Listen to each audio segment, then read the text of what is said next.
Hello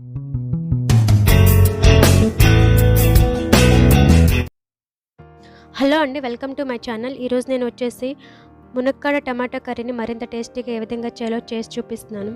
ఈ video మీకు నచ్చినట్లయితే ఈ వీడియోని లైక్ చేయండి, షేర్ చేయండి అండ్ నా ఛానల్ సబ్స్క్రైబ్ చేసుకోండి. దీని తయారీకి కావాల్సినవి చిన్న మునక్కాడలు అయితే 3 అండి, పెద్దవైతే 2 సరిపోతాయి. వీటిని ఈ విధంగా చిన్నగా కట్ చేసుకోండి. టమాటాలు వచ్చేసి 1/2 కేజీ తీసుకున్నాను. ఈ 1/2 కేజీ టమాటాలు చిన్న చిన్న ముక్కలు కట్ చేసుకోవాలి. 1 మీడియం సైజ్ ఆనియన్ అండి, పచ్చిమిర్చి 2, కరివేపాకు 2 రెమ్మలండి, సాల్ట్ తగినంత, రాక్ సాల్ట్ అయితే మరింత బాగుంటుంది, కారం తగినంత, అల్లం వెల్లుల్లి పేస్ట్ 1 టేబుల్ స్పూన్, ఆయిల్ తగినంత, కొత్తిమీర కొద్దిగా, ధనియా పౌడర్ 1 టేబుల్ స్పూన్. ముందుగా స్టవ్ ఆన్ చేసుకుని ప్యాన్ హీట్ ఎక్కనివ్వాలండి. ప్యాన్ హీట్ ఎక్కిన తర్వాత ఆయిల్ పోసుకుని ఆయిల్ కొంచెం హీట్ అవ్వాలి. ఆయిల్ హీట్ అయిన తర్వాత ముందుగా కట్ చేసుకున్న ఆనియన్స్ని వేసుకోవాలి. పచ్చిమిర్చిని కూడా ఇప్పుడే యాడ్ చేస్తున్నాను, మీరు ఈ వీడియోలో చూడొచ్చు. సో ఈ విధంగా కలయబెట్టుకుని కొంచెం సేపు మూత పెట్టి ఉంచుకోవాలి.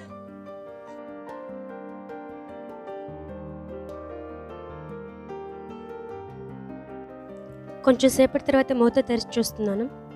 ఇప్పుడు ఆనియన్స్ పచ్చిమిర్చి వేగిపోయాయండి.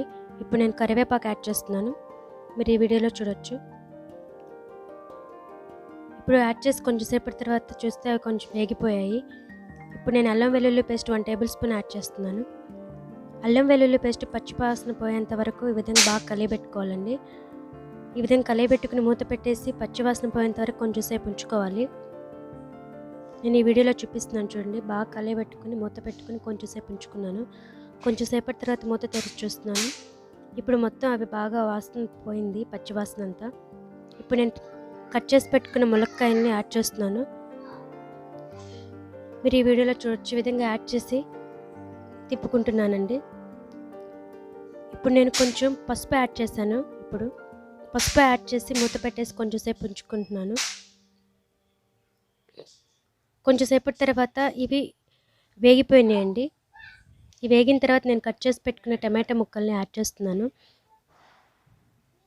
నేను 1/2 కేజీ టమాటాని తీసుకున్నాను. వాటిని ఈ విధంగా చిన్న చిన్న ముక్కలు కట్ చేసి పెట్టుకున్నాను. వాటిని ఇప్పుడు యాడ్ చేశాను. ఈ విధంగా కలయబెట్టుకోవాలి. కలయబెట్టుకుని మూత పెట్టేసి కొంచెం సేపు ఉంచుకోవాలండి. కొంచెం సేపటి తర్వాత టమాటాలు మగ్గాలంటే సాల్ట్ వేస్తే త్వరగా మగ్గుతాయని తగినంత సాల్ట్ వేసి కలయబెట్టుకుంటున్నాను. ఈ విధంగా కలయబెట్టుకుని మూత పెట్టేసి కొంచెం సేపు ఉంచుకోవాలండి.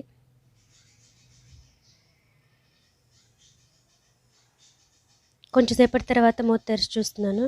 సో టమాటోలు కొంచెం మగ్గినాయండి. ఈ విధంగా మళ్ళీ కలయబెట్టుకుని మూత పెట్టేసి కొంచెం సేపు ఉంచుకోవాలి. సో కొంచెం సేపటి తర్వాత టమాటోలు మగ్గిపోయాయి. ఇప్పుడు కారం తగినంత వేసుకుని మీడియం గ్లాస్ వాటర్ యాడ్ చేస్తున్నాను. వాటర్ యాడ్ చేయడం వల్ల గ్రేవీ బాగా వస్తుందని యాడ్ చేస్తున్నాను. వాటర్ యాడ్ చేసి ఈ విధంగా కలయబెట్టుకుని మూత పెట్టేసి కొంచెం సేపు ఉంచుకోవాలి. సో కొంచెం సేపు అయిన తర్వాత మూత తెరిచి చూస్తే అవి చాలా వరకు వేగిపోయినాయి. ఇప్పుడు వచ్చేసి ధనియా పౌడర్ 1 టేబుల్ స్పూన్ యాడ్ చేశాను. ధనియా పౌడర్ యాడ్ చేసాక ఈ విధంగా కలయబెట్టుకుని మూత పెట్టేసి 5 మినిట్స్ ఉంచుకోవాలండి.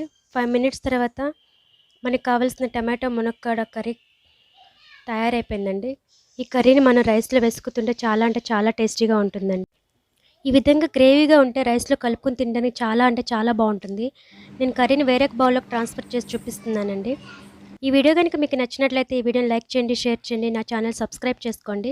సబ్స్క్రైబ్ చేస్తున్నప్పుడు పక్కనే ఉన్న బెల్ ఐకాన్ క్లిక్ చేయడం మర్చిపోకండి. Thank you.